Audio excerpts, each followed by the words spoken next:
성령 강림주일에 주신 말씀은 요한복음 14장 24에서 29절까지 말씀입니다. 말씀을 다 같이 일어나 겸손하게 다 같이 합독으로 함께 읽습니다. 함께 읽습니다. 시작.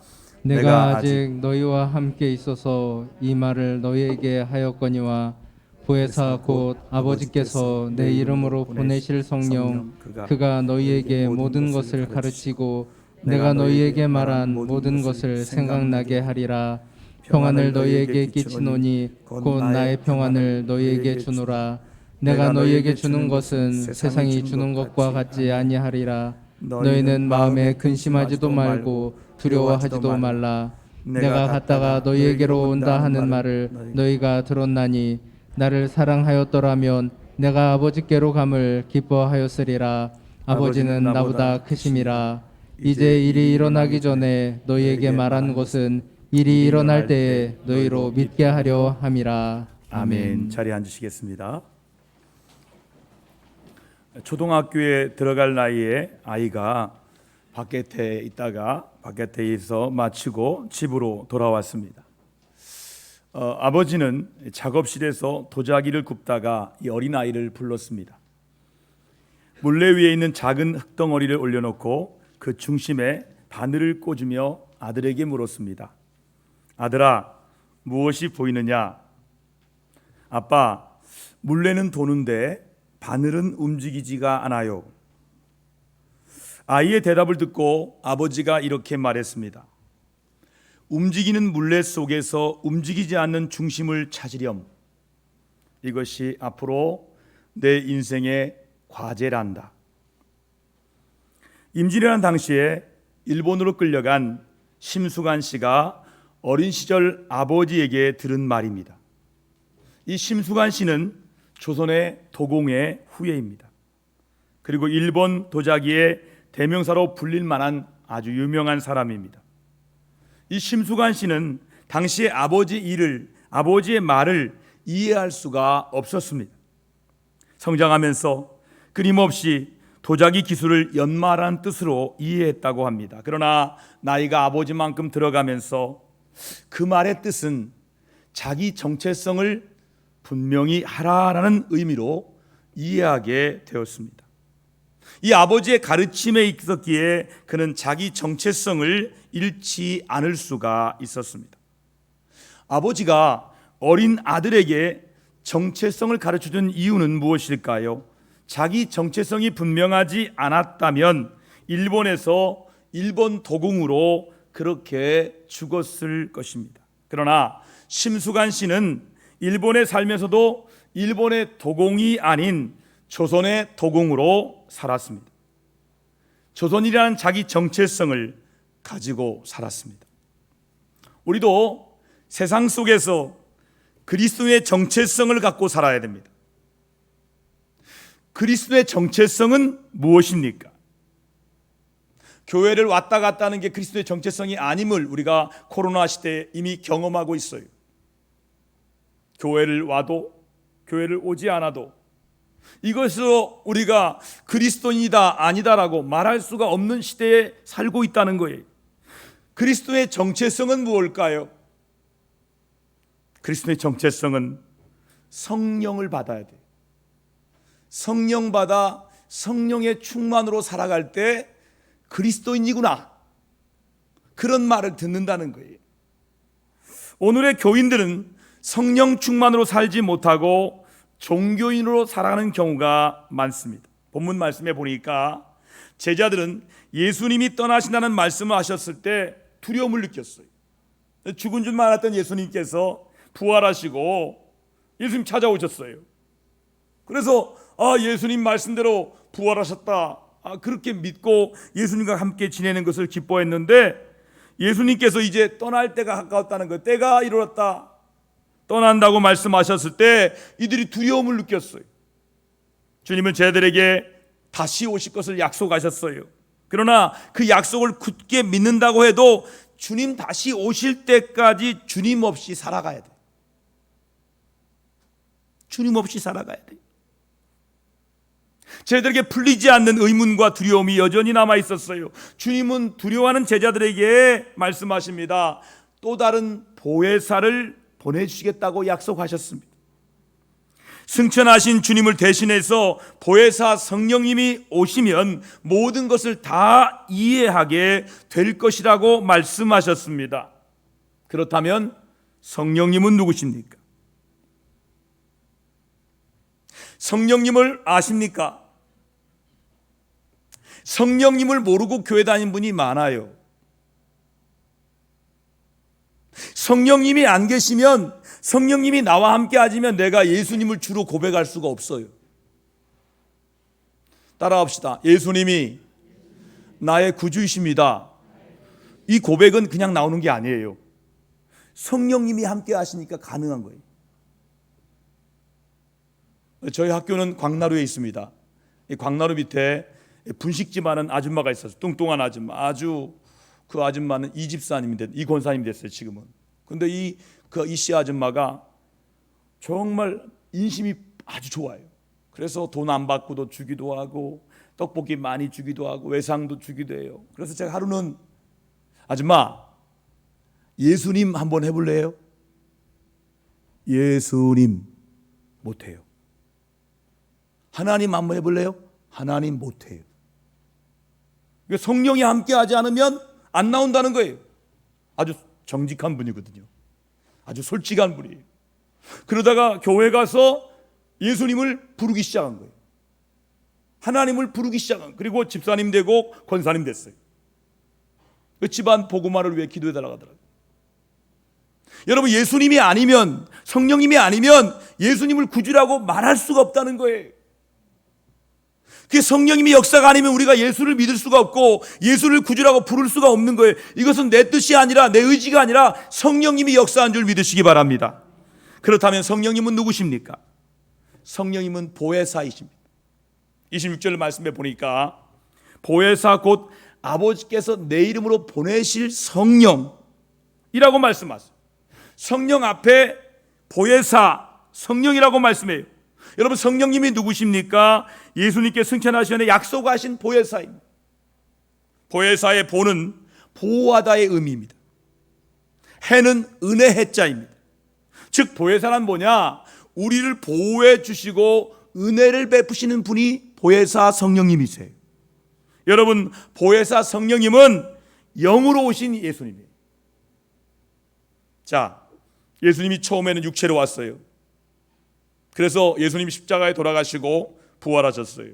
그리고 예수님이 승천하셨어요. 그 다음에 성령을 기다리라. 그때 오신 예수님은 영으로 오신 예수님이에요. 그게 성령님이에요. 여러분, 삼위일체 인격적인 하나님이세요. 그러면 보혜사 성령님이 오셔서 하신 일이 있어요. 성령님이 하신 일이 있는데, 성령 하신 일은 첫 번째로 말씀을 가르쳐 주시고 생각나게 해주신다는 거예요. 먼저 성령님은요, 우리에게 말씀을 가르쳐 주세요. 자, 26절 말씀 하반절, 상반절 보겠습니다. 함께 있습니다. 시작. 보혜사 곧 아버지께서 내 이름을 보내신 성령, 그가 너희에게 모든 것을 가르치시고. 성령이 임하면 말씀이 이해가 되기 시작해요. 성령의 감동 없이는 말씀을 읽으면 이해가 어렵습니다. 성령의 감동 없이 말씀을 들으면 설교가 들려지지 않습니다. 하나님의 말씀은 영적인 것이기 때문입니다. 여러분, 성경에 니고데모 아십니까? 그 당시에 많이 배운 구약의 석학입니다. 성경을 많이 읽고 구약을 많이 암송한 많이 배운 석학이었으며, 그러나 니고데모는 예수님의 말씀을 잘 이해하지 못했어요. 말이 어려워서가 아닙니다. 아직 성령을 받지 못했기 때문입니다. 모태신앙으로 믿음생활 하던 사람이 있었습니다. 교회를 단지 형식적으로 다녔어요. 성경에 대한 지식은 많았지만 말씀이 믿어지지 않았어요. 그래서 어느 날 마음속에서 이렇게 살아서는 안 되는데, 이렇게 살다가 인생을 끝낼 수는 없는데 라는 생각이 성령님이 가르쳐 주셨어요. 그는 이렇게 간절히 기도했습니다. 하나님, 제대로 믿고 싶은데 믿어지지가 않습니다. 목사님의 말씀을 들으면서도 예의로 고개를 끄덕거리는 것도 이제는 싫습니다. 말씀을 듣지만 믿어지지 않습니다. 하나님, 저에게 주시는 말씀인데도 믿어지지 않습니다. 하나님, 내게 주시는 말씀으로 들을 수 있게 도와주십시오. 토요일만 되면 예배당에 와서 이 기도를 합니다. 하나님, 내일 선포될 말씀이 내게 주신 말씀으로 들을 수 있도록 도와주세요. 그때 성령 하나님이 말씀을 깨닫게 해주십니다. 그때부터 성령님이 자신에게 주시는 말씀으로 믿고 들었어요. 말씀이 들려오기 시작하자 마음이 뜨거워지기 시작합니다. 말씀이 믿어지고 예배의 감격과 기쁨을 누리게 되었어요. 할렐루야. 성령의 가르침이 아니라, 성령의 가르침이 아니면 우리는 말씀에 아멘 할 수가 없어요. 말씀이 믿어지는 것은 성령의 역사예요. 그 집사님은 믿게 되자 진정으로 거듭난 사람, born again, 거듭난 사람이 되었습니다. 그래서 그 다음부터는 사람이 보이지 않습니다. 주님을 위해서 살아갑니다. 그리고 하나님의 교회를 위해서 열심히 봉사하고 헌신한 사람으로 변화되었습니다. 여러분, 성령님은 우리를 가르치시고 말씀을 깨닫게 해주세요. 우리가 성령 하나님의 음성을 듣고 따를 때 우리가 사는 길이 열려요. 여러분, 성령 하나님은요, 우리가 말씀을 아는 자가 아니라 믿는 자로 변화시켜 주셨습니다. 할렐루야. 하나님의 말씀을 많이 아는 것도 중요합니다. 그런데 그 아는 말씀을 믿는 것이 중요해요. 여러분, 그리고 성령님은 주님 말씀을 생각나게 해주세요. 자, 26절 하반절도 같이 있습니다. 시작. 내가 너희에게 말한 모든 것을 생각나게 하리라. 할렐루야. 제자들이 주님의 말씀을 다 이해하거나 모두 기억하고 있는 것이 아니었어요. 예수님과 3년 동안 동행했습니다. 얼마나 말씀을 많이 들었을까요? 얼마나 말씀을 많이 들었을까요? 예수님의 말씀을 많이 들었지만 이해하거나 생각나는 것이 없어요. 그러나 성령님이 오시면 모든 말씀이 생각나게 됩니다. 디모데후서 3장 16절 말씀에 모든 성경은 하나님의 감동으로 된 것이라고 말씀했잖아요. 성령의 감동이 없으면 주님의 말씀이 생각나지 않습니다. 성령 충만한 사람들은 위급한 순간에 하나님의 말씀이 생각나기, 그리고 기억하게 됩니다. 위급한 순간에, 어려운 순간에 하나님 말씀이 생각나고 기억나요. 생각나게 한다는 말씀은 뜻이 뭐냐? 회상시킨다, 깨우친다, 기억한다는 뜻입니다. 생각나게 한다는 것은 과거에 들었던 말씀이나 체험했던 것들을 깨달아지게 성령님이 역사한다는 뜻이에요. 듣지 못한 말씀을 기억할 수는 없어요. 제자들이 지금 그 말씀을 다 이해하진 못했어요. 쉽게 다 잊어버렸습니다. 우리가 하나님 말씀을 형식적으로 듣고 경솔하게 여기라는 말씀이 아닙니다. 인간의 기억력은 한계가 있다는 거예요. 곧 잊어버린다 할지라도 우리가 말씀을 잘 들어야 합니다. 왜냐하면 오늘 말씀처럼 너희에게 말한 모든 것을 생각나게 하리라. 이 말씀처럼 성령께서 어느 순간에 깨닫게 해주시고 기억나게 도와주신다는 겁니다. 만화가 최철규 집사님을 아십니까?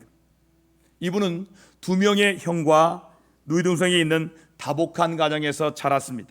더군다나 믿음이 좋은 어머니 권사님은 어린 자녀들을 위해서 매일 새벽 기도를 다녀와서 이 자녀의 머리에 안수 기도를 해 주었습니다. 그렇게 믿음 좋은 어머니였지만 어느 날 갑자기 몸이 살이 빠지면서 기침을 하는데 피가 튀어나와요. 가보니까 폐결핵이래. 폐결핵. 그 당시는 폐결핵을 고칠 수가 없었어요. 이 폐결핵으로 고생을 하다가 그만 돌아가셨어요. 천국 가셨어요. 최 집사님은 교회 마당만 밟을 뿐이었습니다. 그리고 성인 만화를 그리면서 삐뚤어진 삶을 살았습니다. 그런데 28세 된 어느 겨울에 계단을 내려오다가 그만 기절을 했습니다. 그래서 병원에 실려가서 진찰해 보니까 기흉이라는 병이었어요. 허파에 바람이 들어간 사람이 되었어요. 병원에 가서 수술을 받았지만 몸이 더 악화되었어요. 병원에 간 지 40일 만에 몸무게가 절반으로 줄었어요. 이제는 제대로 걷지도 못하는 사람이 되었어요. 폐가 썩어가는 괴사 판정을 받았습니다. 폐가 썩어갑니다. 그래서 가족들이 수술을 요청했지만 병원에서는 수술해도 죽고 수술하지 않아도 죽는다는 말을 했습니다. 그때 먼저 천국 가신 평소에 어머니 하시던 말씀이 생각났습니다. 철규야, 말씀을 읽어야 하나님이 고쳐주신다. 철규야, 말씀을 읽어라. 그래야 하나님이 고쳐주신다. 이 죽음의 기로에서 안 읽던 성경 말씀을 읽기 시작했어요. 말씀을 읽다가 기도해야겠다는 생각까지 들었어요. 하나님, 저는 교회 마당만 밟았습니다. 제가 한 것은 아무것도 없지만 저도 예수 믿고 낙원에 있게 해주세요. 엄마가 간 천국 가게 해주세요. 살려만 주신다면 하나님이 기뻐하는 만화를 드리겠습니다. 성령께서 말씀을 기억나게 하시어서 말씀을 읽었어요. 말씀을 읽고 말씀을 붙들고 기도한 후에 몸이 여전히 고통 가운데 있었습니다. 다시 마지막 수술을 앞두고 MRI를 찍어보았습니다. 그런데 의사들이 기적이 일어났다고 외쳐댔습니다. 이건 기적이다. 병이 사라졌어요. 하나님의 은혜로 병이 다 완치되었어요. 할렐루야. 말씀이 생각나게 하시고 말씀을 읽게 하시고 기도하게 하신 것은 성령님의 강력한 임재였습니다. 성령님은 말씀을 생각나게 하십니다. 우리가 말씀을 읽고 묵상한 것을 하나님의 때에 반드시 말씀의 역사가 일어납니다. 하나님의 성령님의 강력한 임재가 있을 때 문제가 해결됨을 받게 됩니다. 여러분, 성령님이 임재하시면 죽을 병에서 치유와 회복이 일어납니다. 병에서 자유함을 누리게 해주십니다. 그래서 이가 만화를 성인 만화 그리는 사람이 이제 철로역정을 그립니다. 만화 철로역정을 그린 최철규 집사님은 하나님이 자기에게 준 달란트를 통해서 많은 사람들에게 천국 복음을 전하고 있답니다. 사랑하는 성도 여러분, 인생의 다급한 순간에 하나님의 말씀이 생각난다면 이미 그 문제를 해결받은 줄 믿습니다. 그것은 바로 성령님의 역사입니다. 성령님이 나를 돕고 있다는 증거입니다. 여러분, 성령의 역사로 말씀을 가르치시고 말을 가르쳐 주시고 말씀이 생각나게 되기를 주님의 이름으로 축원합니다. 두 번째, 성령님이 하시는 일은 평안을 주십니다. 자, 성령님 우리에게 뭘 주신다고요? 평안을 주세요. 27절 말씀, 같이 말씀을 함께 합독합니다. 함께 합니다. 시작. 평안을 너희에게 끼치노니 곧 나의 평안을 너희에게 주노라. 내가 너희에게 주는 것은 세상이 주는 것과 같지 아니하리라. 너희는 마음에 근심하지도 말고 두려워하지도 말라. 할렐루야. 성령님이 곧 평안이에요.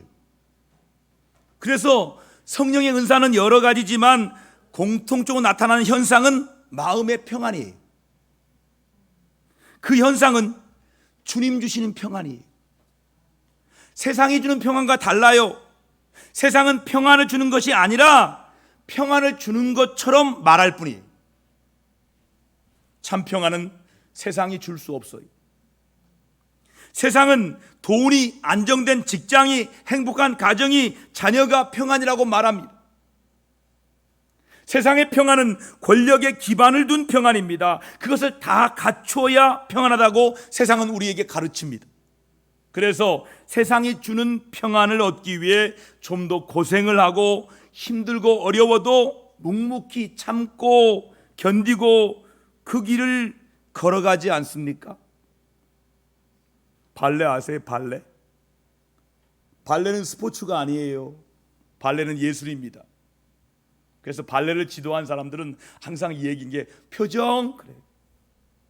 표정. 그 말 속에 신경질이 들어있어요. 왜냐하면 발레하는 사람들이 굉장히 신경질이 많거든요. 왜냐하면 고통 가운데 웃어야 돼요.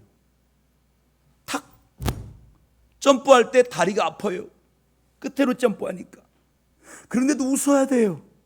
그래서 마음에 신경질이 가득하대요. 고통스러움 속에서 표정 관리를 해야 돼요. 그게 세상 사람들의 삶이에요. 그러나 그 길의 끝이 무엇일까요? 주님 없는 평안은 참된 평안이 아니에요. 주님 없이 이룬 세상의 결말은 고통이요 죽음뿐입니다. 세상은 결코 평안을 줄 수가 없어요.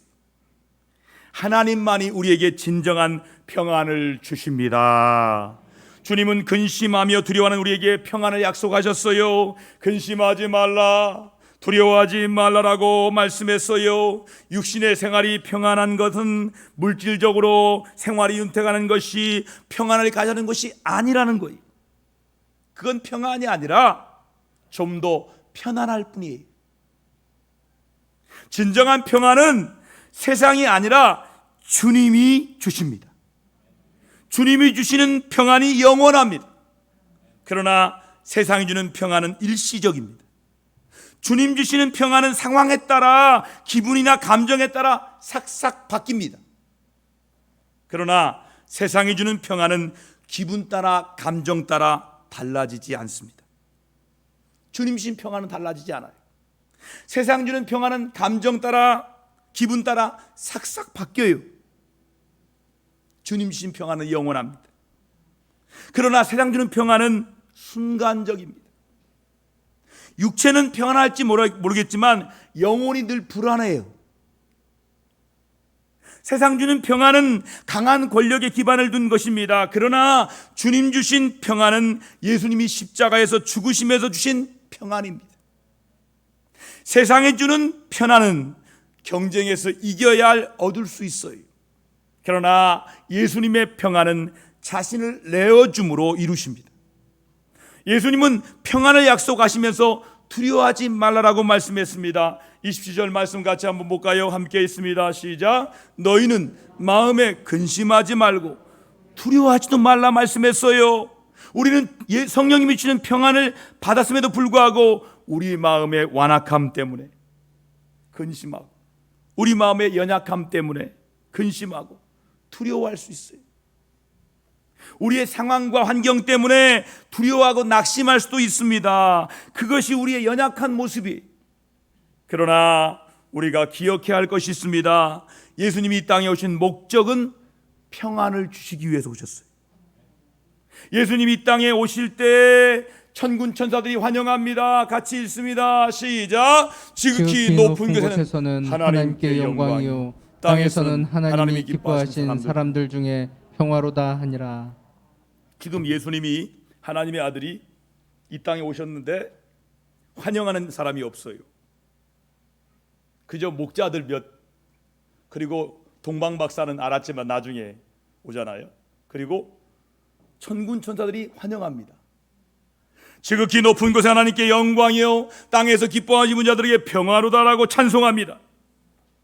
여러분, 죄로 깨어진 세상에 예수님 평안을 주시러 오셨어요. 하나님과 깨어진 관계를 회복시켜서 우리에게 평안을 주시기 위해서 오셨습니다. 예수님이 부활하신 후에 제자들이 평강이 있을지어다 라고 말씀하신 후에 성령을 받으라 말씀하셨어요.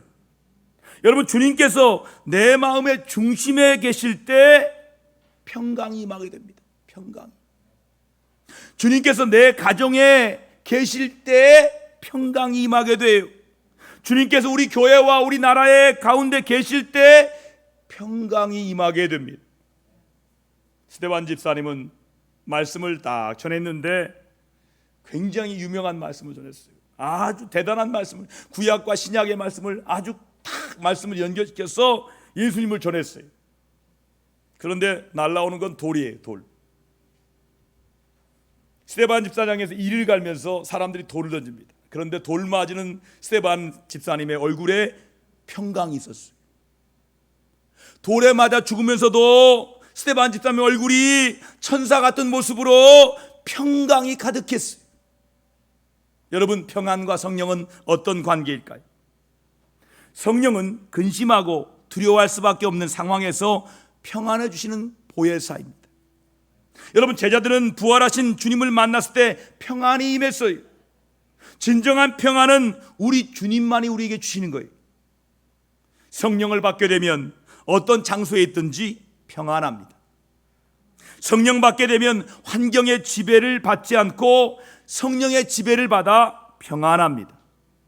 성령을 받지 못한 제자들은 문을 굳게 닫아버렸어요. 그리고 두려워합니다. 자기가 만든 칸막이에 스스로 갇혀버렸어요. 그러나 이후에 성령 받은 제자들은 세상으로 나갑니다. 밖으로 나가서 두려움 없이 평안의 복음을 담대하게 증거하였습니다. 제자들은 성령을 받은 후에 예수님 말씀이 깨달아 알아지게 되고 믿어졌어요. 제자들을 가르치고 예수님이 하신 말씀을 생각나게 하신 것은 성령님이 하신 사역이었습니다. 여러분, 성령님은요 십자가의 도를 가르쳐 주십니다. 자, 말씀 같이 있습니다. 고린도서 2장 10절 말씀 다 같이 있습니다. 시작. 오직 하나님이 성령으로 이것을 우리에게 보이셨으니 성령은 모든 것 곧 하나님의 깊은 것까지도 통달하시느니라. 할렐루야. 성령은 아주 깊은 곳까지 통달하신다는 거예요. 십자가의 도는 하나님을 아버지로 부르는 거예요. 예수님을 주로 고백하게 하는 거예요. 그래서 우리는 성령님을 통해서 하나님과 예수 그리스도에 대한 믿음을 갖는 거예요. 우리는 성령님을 통해서 예수님을 보게 되는 거예요. 여러분도 봤을 거예요. 영화 중에 아바타라는 영화. 그 영화에 보면 사랑이라는 단어가 없어요. 걔들은, 나비들은 사랑의 단어가 없어요. 그 대신 이런 단어를 씁니다. I see you. 내가 너를 본다. 이게 사랑이라는 단어예요. 여러분, 우리가 예수님을 어떻게 봅니까? 육신의 눈으로는 안 보여요. 성령님을 통해서 예수님을 보게 되는 거예요. I see you. 내가 너를 본다. 사랑을 통해서 보는 거예요. 성령님을 통해서 예수님 바라보시기 바랍니다. 우리는 성령님을 통해서 예수님이 하신 일이 무엇인지 알 수 있고 예수님 말씀을 믿게 되는 거예요. 저희들은 세상에서 핍박과 박해를 당하고 순교자가 되었어요. 예수님처럼 십자가에 매달려 죽습니다. 동물의 먹이가 되고 목이 잘려 죽습니다. 순교자가 되었어요. 그러나 제자들 마음속엔 늘 평안함이 있었어요. 제자들은 순교를 당하면서도 기쁨을 잃어버리지 않았어요. 입에서 찬송과 기도가 흘러나왔어요. 무엇이 그들을 이렇게 변화시켰습니까? 보혜사 성령님이십니다. 지금 우리도 마찬가지예요. 성령님이 오시면 근심과 두려움이 사라집니다. 우리 안에 천국이 이루어집니다. 여러분, 성령님은 온갖 염려를 없애 주십니다. 고난 중에 함께해 주십니다. 연약할 때 힘주시고 위험 중에 우리를 보호해 주십니다. 세상을 이기신 주님이 주시는 평안을, 성령님을 믿음으로 받으시기를 바랍니다. 성령이 임한 사람은 마음이 평안합니다. 얼굴에 미소가 가득한 삶을 살아갑니다. 성령님은 우리를 가르쳐 주시고 깨닫게 하실 것입니다. 성령 받은 사람들은 주님의 사람으로, 주님의 제자로 변화가 될 것입니다. 성령이 임하게 되면 세상 분위기에 주눅들지 않을 수 있습니다. 여러분, 주님의 제자는 분명한 정체성을 갖고 살게 됩니다. 나는 예수님의 제자다. 나는 성령 받은 사람이다. 나는 성령 충만한 사람이다. 이런 정체성을 갖고 사는 거예요. 성령이 임하게 되면 그때 비로소 성도가 되는 거예요. 성도다워지는 거예요. 교회가 교회다워지는 거예요. 초대교회에 성령을 받은 자들은 세상을 변화시켰어요. 우리도 할 수 있습니다. 우리는 성령 받은 그리스도인들이기 때문입니다. 우리 동대전 교회는 성령 충만한 교회로 세워가시기를 주님의 이름으로 축원합니다. 우리 동대전 교회에 성령님께서 일하시는 교회가 되길 기도합니다. 날마다 성령 충만한 생활을 구하시기를 주님의 이름으로 축원합니다. 다 같이 기도하실 때 회개하여 성령 받아 충만한 그리스도인으로 살게 해달라고 성령을 구하는 통성기도로 하나님께 기도하겠습니다. 주여 외치며 기도합니다. 주여, 하나님 아버지, 성령 강림주일 온 교회를 세우신 날 아버지 앞에 이 시간에 우리의 모든 심령을 올려드립니다. 그동안 교회를 왔다 갔다 했습니다.